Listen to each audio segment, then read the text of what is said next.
Let's go to challenge number 2 now, which are no starts and offer turndowns, which are just painful. Solution number 1 is don't ever interview for a specific job.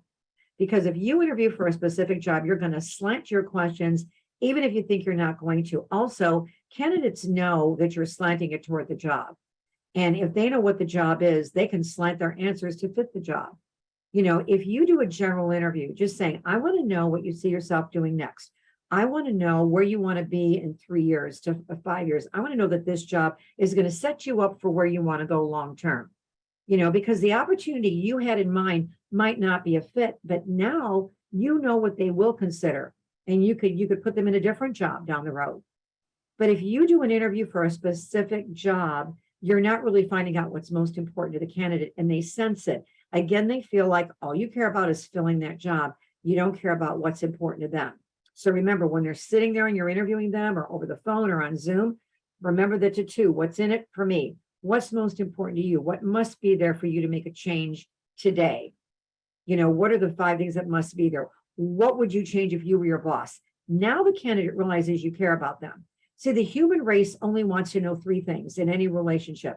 Can I trust you? Do you care about me? And are you going to do what you tell me you're going to do? When you don't conduct a general interview, the answer to all 3 of those things is no, because they can't trust you. They don't feel you care about them because you only got one job. And are you going to do what you're telling them you're going to do? They don't even know if you want to, because maybe the job you're describing is not exciting them. Solution number 2, continue to update information obtained. We're dealing with human beings. Life happens. Life happens. And so every subsequent conversation you have with a hiring manager or a candidate always asks the same question. Has anything changed since the last time we talked? I'm so predictable that when I call somebody back, they go, nothing changed since the last time we talked, Barb, because they know that's going to be my first question, because things will change. Will people inform you of changes if you don't ask them? The answer is no. They don't even think about it. And yet what change could really impact, are they going to take your job or not?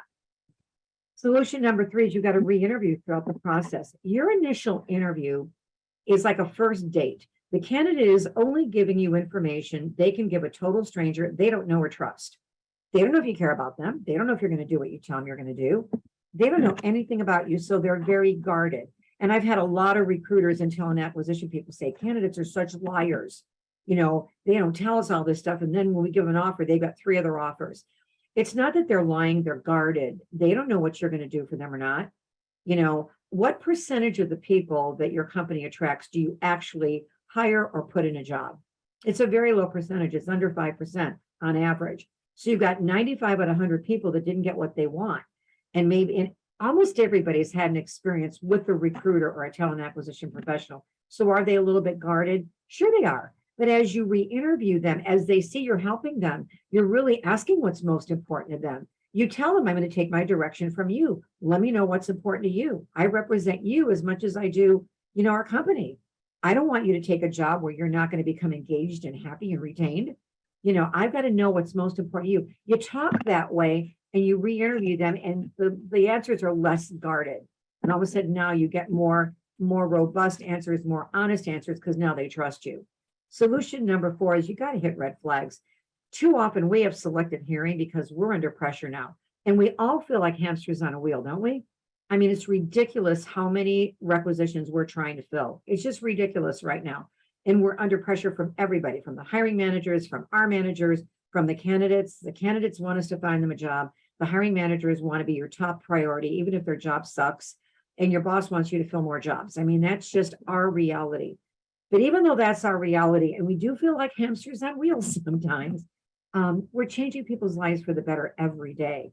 And when you hear a red flag, you got to deal with it. Because if you don't, it just, that red flag gets higher and bigger as the process goes on.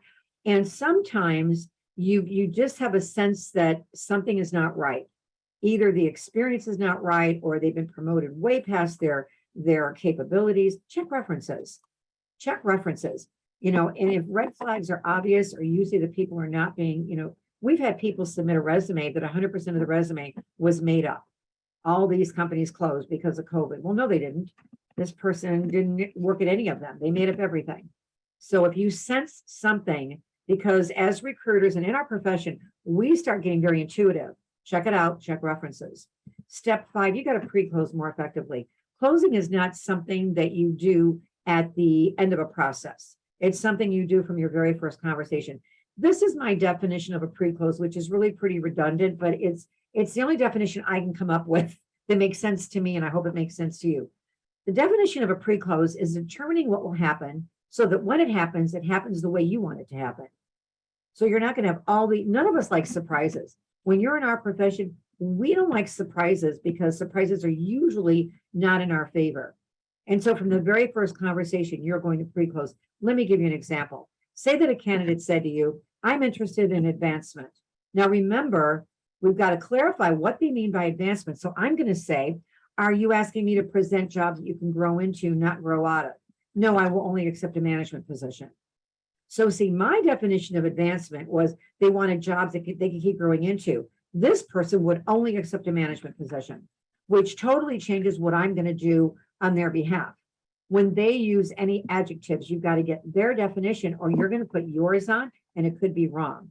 And you've got to pre-close throughout the entire recruiting process, the recruiting, interviewing, and hiring process.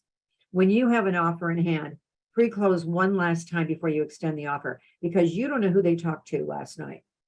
And you don't know what happened in their life last night. So when you have an offer in hand, you call in and say, we're getting close to making an offer. If I were going to get you an offer at the money we agreed on, this range and this start date, do I have your authority to accept on your behalf if I can't reach you? And if they say anything but yes, you've got to deal with what happened. And isn't it funny how the night before they're going to accept an offer, they read something negative on Glassdoor, or they run into a past employee who used to work for you and tells them what a horrible place you are to work for. I mean, crazy things happen. We're dealing with human beings. So pre-close when you have an offer in hand and through the entire process.